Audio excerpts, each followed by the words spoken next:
You ask Tiger to solve. This deals with linear equations with one unknown. The final result is x equals 61 over 5.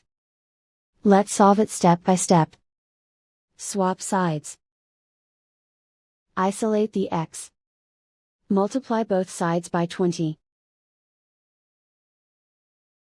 Group like terms. Multiply the coefficients. Simplify the fraction. Multiply the fractions. Simplify the arithmetic.